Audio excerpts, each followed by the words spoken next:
الله أكبر الله أكبر. If you look back in your past, how many times has Allah provided for you? How many times have you been and I've been in a problem and Allah has taken care of us all this time? Why do you think all of a sudden now Allah will not take care of you? Allah didn't abandon you. Just because you're going through a hard time and you see something in front of you that you might just grab onto and take it because you're desperate. No, your past should remind you how grateful we should be even in times of crisis, which is why if you can acknowledge the favor of Allah on you, then the attacks that come from the front, you'll be able to stay away from them. You read that the devil will attack from all sides and you just keep moving on and you just kind of don't stop and think about that. And so I've decided to pay attention to places in the Quran that easily, at least for myself, get overlooked, and to try to highlight that for my own benefit and inshallah ta'ala for your benefit as well. I think it's important to note that this is the ultimate battle and the ultimate conflict that humanity will engage in since its birth all the way to the last day. Our ultimate enemy is Shaytan. And there's no greater enemy that we have. And every other enemy that we have is only an agent of the Shaytan. Is only furthered or fueled by a Shaytan. And in these few ayat, this relentless, permanent enemy of ours laid out his entire strategy. What is he going to do with us? How is he going to do it? How is he going to come at us? Every single one of us, until the end of time.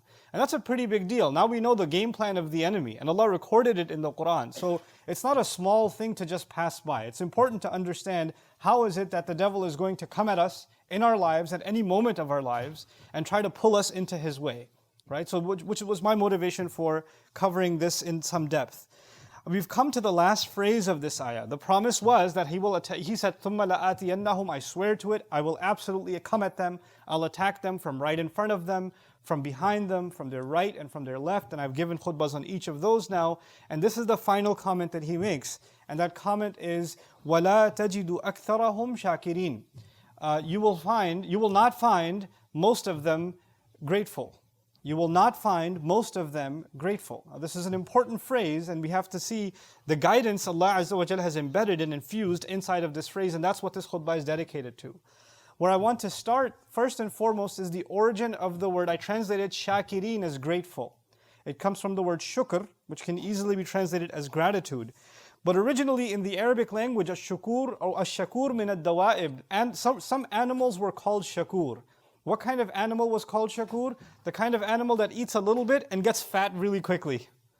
Like it has a little bit of grass and it fills up. Similarly, shakra was used for the udder of a cow that immediately fills up with milk. So it gives more milk than expected. And the idea behind the origin of the word shukr is actually something small with a little bit of good, and that good swells and enhances to the point where it starts coming out. It pours out. And from it, the Arabs developed a notion of gratitude, meaning shukr. And there are other words for gratitude in Arabic, but this particular word highlights when you're grateful over something that may seemingly be small, but its effects are many.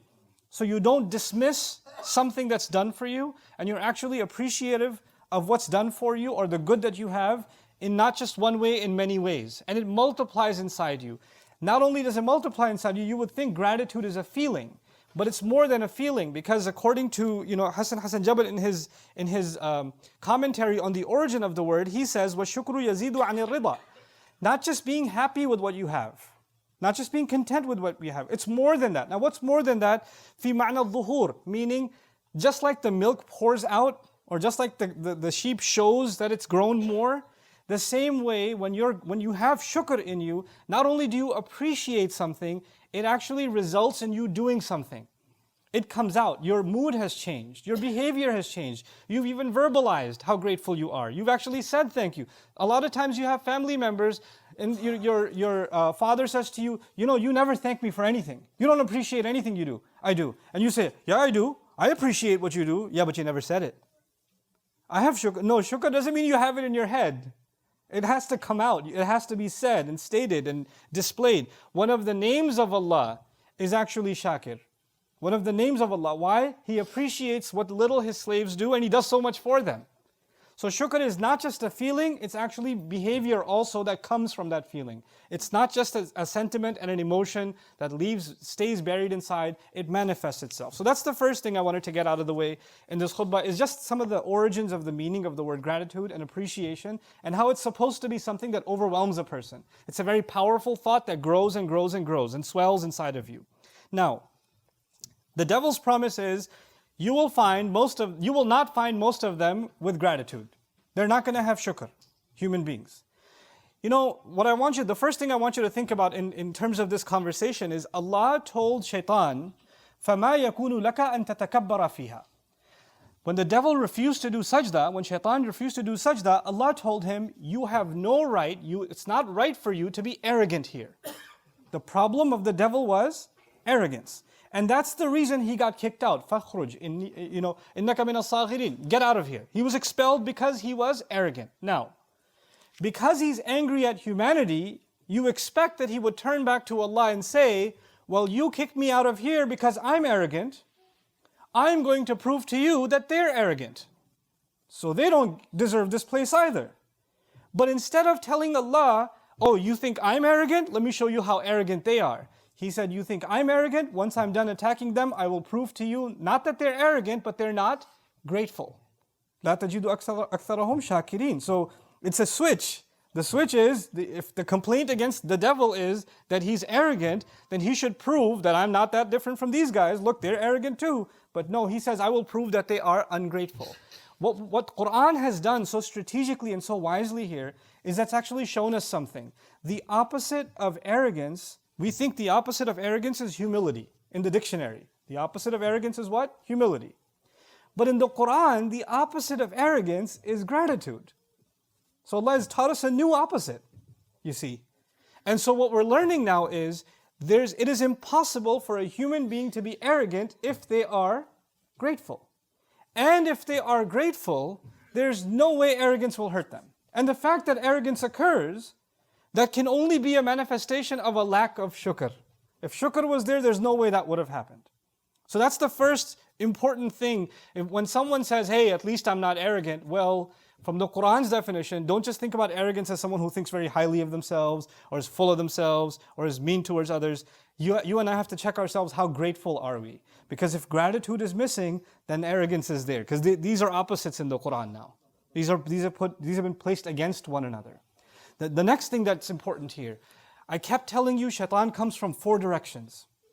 And now we're learning, if his attack is successful, what's the goal? The goal is not for human beings to make a mistake. That's not his goal, that's not enough.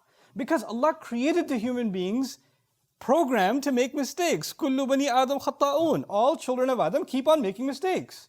That's what we do. Human beings are not made perfect. We're not angels, we have choice. We have shortcomings. As a matter of fact, I kept telling you, even when we do good deeds, they have shortcomings. Even when we make salah, it's not perfect. Even when we recite Quran, it's not perfect. Even when we do Hajj, it's not perfect. When we fast, it's not perfect. So we're imperfect by definition. So the fact that we have mistakes is no surprise. The devil's mission is not to get us to make a mistake. The devil's mission is clear in this ayah. Once I attack them from these directions, I will prove to you that they are not grateful. If he can get gratitude out of us as a result of our mistakes, then he's successful. That's actually his goal, to remove the sense of appreciation of Allah and to do things out of the appreciation and the shukr to Allah, our optimistic, feeling towards Allah. If you think about our relationship with Allah, for so many people, their relationship with Allah is based on fear. If you don't pray, Allah is going to burn you. If you don't do this, Allah is going to punish you. Your first impulse of your relationship with the one who made you is that you should be afraid of Him. And though fear is a part of my relationship with Him, the most powerful force inside me that should make me do something for Allah, like pray, like eat halal, like do the right thing, like stay away from evil deeds, is actually gratitude. Allah has done so much for me, the least I can do is these few things. If He can get rid of that feeling, shukr, if He can get rid of shukr, then even if I'm obeying Allah, my heart is missing something. It's not going to have what it really, really needs to be able to carry on. It is out of a sense of gratitude that we are in obedience to Allah. Which is why Fatiha, that calls us to Allah's worship, إِيَّاكَ نَعْبُدُ, begins with gratitude. Alhamdulillah is where it begins, and then we get to worship. Because that sense of appreciation of Allah is what drives us more than anything else. But really what I wanted to spend the majority of this khutbah on is these attacks again, and how each of them, we can be protected from those attacks if we are grateful. Now let me phrase that another way. He said to Allah, I will attack them from 4 sides, and I'll prove to you that they're not grateful. In other words, if they were grateful, these attacks wouldn't have worked. If they're actually grateful, then the attacks will fail. If they have shukr, they're not going to succeed. So though I've given you long explanations of each of those directions, I'm going to walk you through each of them again briefly and describe to you in simple terms, how if we can remember to be grateful to Allah, we can actually protect ourselves from the waswasa of shaitan. When he comes from the front, he attacks you and me from the front, he tempts us from what we can have. You see something in front of you, you're tempted by it, the greed. And what comes from the front is also your future. You start thinking about your future or worried about your future. Is this going to happen or is that going to happen? And sometimes you start making bad decisions, decisions that Allah won't be happy with because you're concerned about your future. If you and I have shukr inside us, deep gratitude of Allah inside us, then we know that if you look back in your past, how many times has Allah provided for you? How many times have you been and I've been in a problem and Allah has taken care of us all this time? Why do you think that all of a sudden now Allah will not take care of you? In other words, whatever temptation comes to you from the front, if you and I can learn to be grateful for what we have and not go towards something more than what we need, not let our greed get in the way, not let our reliance of Allah go away, but be grateful, He's taken care of me this far, why would He leave me now? This is the same thing Allah said to His Messenger sallallahu alaihi wasallam, مَا وَدَّعَكَ رَبُّكَ وَمَا قَلَى. Allah didn't abandon you. Just because you're going through a hard time and you see something in front of you that you might just grab onto and take it because you're desperate, no. وَوَجَدَكَ ضَالًّا فَهَدَى وَوَجَدَكَ عَائِلًا فَأَغْنَى. You were in desperate need, He provided you before. He reminds him. Your past should remind you how grateful we should be even in times of crisis, which is why, this is the key here, if you're tempted by something that comes in front of you, أَمَّا بِنِعْمَةِ رَبِّكَ فَحَدِّثْ, then actually be grateful to Allah by talking about the favor Allah has done for you. This is what Yusuf alayhi salam did. Yusuf alayhi salam was tempted by that minister's wife. She tried to seduce him. What was his immediate response? مَعَاذَ اللَّهِ إِنَّهُ رَبِّي أَحْسَنَ مَثْوَايَ. My master has been really good to me. First he sought Allah's protection and immediately he said, Allah has been good to me, meaning he was shakir, he was grateful immediately. And that protected him. If you can acknowledge the favor of Allah on you, then the attacks that come from the front, you'll be able to stay away from them. The attacks from behind are scarier though. The attacks from behind are like I described to you before, sometimes people were living in a life of sin. They were doing things they weren't supposed to do, and Allah pulled them out. Maybe it happened last Ramadan, maybe it happened last Jumu'ah, maybe it happened 2 hours ago, I don't know. But Allah pulled you out of sin. And you feel the burden lift from inside you. That's a feeling only you know, nobody else, you can't even describe it to anybody else. You can feel the tears rolling down your eyes because Allah has pulled you into light again. And He's removed darkness from you. And the evil that you felt that was weighing on you has been taken away from you. Now you're in a sense of relief that Allah has actually given you this gift, that He's able to get you away from a life of evil, from a sin. Now that you have that for a while, the devil comes back and says, hey, want to go back? He tries to pull you back again. And when he's about to pull you back, at that moment you and I have to remember the moment we felt gratitude that Allah pulled us out. How grateful were we when Allah pulled us out the first time? A person has to forget that. They have to forget the moment they made tawbah. They have to forget when they felt that closeness to Allah or the relief that Allah gave them. They have to let go of that for the devil to be successful in pulling them back again, in tempting them again. But it is in those moments when he tries to pull you and attack you from behind that you and I have to remind ourselves of how Allah has given us the gift of guidance, how Allah has given us the gift of tawbah, the gift of repentance, so that whenever that same temptation, that same attack, because the devil knows, it worked last time, let me try it again, it'll probably work again on this guy. I tried the last 10 times it worked, the 11th time it should work too. But if you've made tawbah and you've tasted its sweetness, that's what you should be grateful for. And that's what you have to remind yourself of. And if you can remind yourself of that, that attack won't work. If you can and speak of it Actually, if not to anybody else, speak to yourself of it. Ya Allah, you pulled me out of this. I will not let myself fall again. I am grateful for how you pulled me out of this mess. Look at all the evil that came in my life as a result of my mistake. Ya Allah, I'm not going to fall into that again. When you just even have that conversation with Allah, like I said, shukr isn't just a feeling. It has to manifest. And if that's the exercise you have to do, even talk to yourself, do it. Do it. Just don't do it in front of people. They'll think you're weird. If you're in your car by yourself, just talk to Allah. And acknowledge to Him that you are not going to be pulled back again by the call of Shaytan. When the devil attacks from the right, that's one of the scariest. When he attacks from the right, he attacks from self-righteousness. It's, the attack from the right is when you think you're better than someone else, or you're doing good deeds more than someone else, or you're focused on the bad deeds of someone else, and in your mind, you're there to correct everybody else. You're there to fix everybody else. So your focus is never you. Your focus is always somebody else. When people think like that, you know what happens? In their mind, they own their own good deeds. If I've done Hajj, that's a huge accomplishment I accomplished. If I gave a khutbah, it's an accomplishment I have. If I memorized the Quran, it's an accomplishment I have. It's not. Any good deed you and I have done are gifts Allah has given us. We didn't earn them. That was a gift Allah gave us. Guidance itself is not something I earned, not something I own, not something I take credit for. As a matter of fact, I will never own it. I will always beg Allah for it. This is why the more good deeds we do, the more humble we should become. Allah gave me another chance to serve Him, another chance to serve Him, another chance to serve Him. That's supposed to, the good deeds are not supposed to make us feel like we're better. It's actually supposed to bury us under Allah's favor. Sheikh Suhaib, I was talking to him this afternoon about these ayat, and he shared something so beautiful with me. I want to share it with you, and I hope I don't butcher it.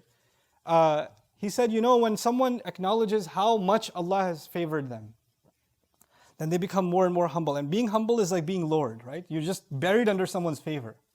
And we're buried under Allah's favor. And the distance between me and my Rabb is infinite. Like Allah is supremely high and I'm supremely low.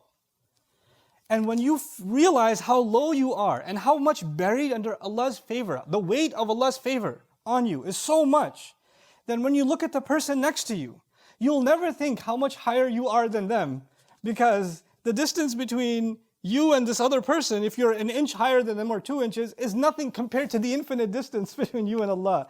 This distance between us of better and worse becomes irrelevant. It becomes irrelevant. You're not even concerned about it because you're so overwhelmed by the overwhelming favor of Allah on you. This is what the right does. Good deeds that we do are supposed to make us more humble. People come to you when you do a good deed, and they'll praise you, and that'll start getting to your head. Yeah, I am pretty amazing. I am Allah's gift to this community. No, you're not. You'll be gone, and the deen will go on, and Islam will go on, and the Quran will go on, and Allah will use other, better, more humble slaves for His service. We are not an asset to Allah. We are not, we are honored to be able to serve Him, but we're not any better because we serve Him. As a matter of fact, you can't even think about that for yourself as opposed to other, even people that are not Muslim, that we're better than them. No, they're also children of Adam alayhi salam. We weren't made ukhrijat minan nas, the best nation made, the best nation of the people. No, Allah said the best nation for the people, not of the people. We're not better than everyone else. We're better for everyone else. It's a complete difference, So this idea of when you do engage in good deeds, then the devil comes in a sneaky kind of way, giving you a sense of lofty, self-importance. The way to be grateful to Allah. Every time you get a chance to do something good, thank Allah. Every time. And the gratitude, this litmus test that I have for myself and I recommend for all of you. When you do something for somebody else, when you teach somebody else, when you give sadaqah to somebody else, when you help somebody else, somebody needed to move from their apartment, you helped them move furniture. Somebody needed to learn some Quran, you taught them Quran. You did whatever service for other people. And they don't appreciate you. They don't remember what you did for them. And it makes you upset. You know what that means? There's still some devil inside left. When you did something for someone, you didn't do it for them. You did it for Allah. Allah recorded it, you should be happy. You're grateful that Allah gave you a chance to help. That's it. There's nothing more from you. You have no more expectations, not from people. You didn't do it for people. You did it for someone who's recorded it and he knows, and that's enough for me. I'm grateful that he recorded this good deed. If I said, oh man, I've got to prepare this khutbah, I hope people show up, or I give this speech, and 2 people show up. There's a hall of 1,000 and 2 people show up, and I'm upset, only 2 people came? What is this? The problem then is with me. Because if I'm doing it for a crowd, or if I'm doing it for recognition, then I'm no longer grateful to Allah. The fact that I got a chance to serve, the fact that I got a chance to share something, that Allah gave me that opportunity, I'm grateful for that. I can't let anything else get in my head. Everything else comes from Shaytan. So وَلَا تَجِدُ أَكْثَرَهُمْ شَاكِرِينَ. And finally from the left, which is obvious, the left is when Shaytan calls you to haram. The left is when Shaytan calls you to things that are known evil. They are clearly disobedience to Allah. And when he's pulling you in that direction, the only thing that will protect you is when you become grateful for what is halal. When you become grateful for the fact that Allah did not, and Shaitan will come to you and tell you, I don't know, this Islam thing is so hard, everything's haram. Everything's forbidden, man, it's so restrictive. There's so many rules. There's so many fences everywhere. Can't do this, can't do that, can't do this. Can't have any fun in life. That's the devil talking to you. And let me tell you, Allah Azza wa Jal in this same surah said, وَجَعَلْنَا لَكُمْ فِيهَا مَعَايِشْ قَلِيلًا مَا تَشْكُرُونَ. Allah said, in this world, He put things for you to enjoy. How little you're grateful. Just like in Jannah, everything was halal except one tree. In this world, all kinds of good things are halal except a few things that are filthy. Allah said, stay away from them. But the devil tries to come and tell you, no, Islam says everything is haram and you can't live your life if you follow Islam. No. That's a lie from the devil, making you ungrateful for the halal. So what that does is, the devil's job here is to make halal look ugly and the haram look beautiful. That's his job. His job is to make, I'll say that again, halal look ugly and the haram look beautiful. So what's he going to do? He's going to say, man, you got to drive all the way there to eat the halal food? There's a restaurant right here, just go here. In your head, you're like, halal is too hard, too far away. Then some young man is thinking about marriage, and his family comes and says, well, you got to have, the girl's family says you have to have this much money, you have to have a house, you have to have this, you have to have that. Then we have to invite our cousins from Pakistan and from Afghanistan and from all the istans that are there. Halal is really hard. I could just go on social media and find myself somebody to hang out with. So much easier, free too. No pressure, no needs to know. Shaitan's job is to make the gateway to haram easy and the doors to halal difficult. Don't become an instrument of Shaitan by making the halal difficult. Don't become that. Don't make the halal difficult for yourself. Don't make the halal difficult for your family. Because if that happens, he's easily able to pull people to the left. I know many young men, I know many young women that regret that they're in haram relationships. They regret that. Why are they in that? Because their family doesn't want to get them married. Not old enough yet. Old enough to do haram. Old enough to follow Shaitan. Old enough to do all kinds of sins and ruin your akhirah, but not old enough to get married. Or not wealthy enough to get married. Or your other sisters haven't gotten married yet, this is why we can't marry you off. Who came up with these rules? This is when the door to halal is closed and the door to haram is opened. And we can't do that to ourselves, because then we're just following into his footsteps. This is what it means when Allah Azza wa Jal let us know that the devil wants to prove that we will not be grateful. We should be grateful for the doors Allah has opened for us with the halal. We should be grateful that Allah has guided us away from things that are harmful for us. Anything that Allah made haram has to be harmful for us. That's the only reason it's haram. يُحَرِّمُ عَلَيْهِمُ الْخَبَائِثِ. He only made haram for you things that are filthy, that are actually hurtful for you. Just like you wouldn't eat filth. Just like you wouldn't consume filth. Just like you wouldn't bathe in filth. You can't engage in filth and not get sick, not get dirty. Not get contaminated. That's the purpose of it. And we have to be grateful for that guidance that Allah Azza wa Jal has given us. I pray that Allah Azza wa Jal sincerely makes all of us grateful human beings. And that Allah Azza wa Jal strengthen the bond that we have with Him and with His Word, and give us the strength through His Word to be able to fight all kinds of whispers of the devil. Barakallahu li wa lakum fil Qur'an al-Hakim wa nafa'ani wa iyyakum bil ayati wa dhikr al-Hakim.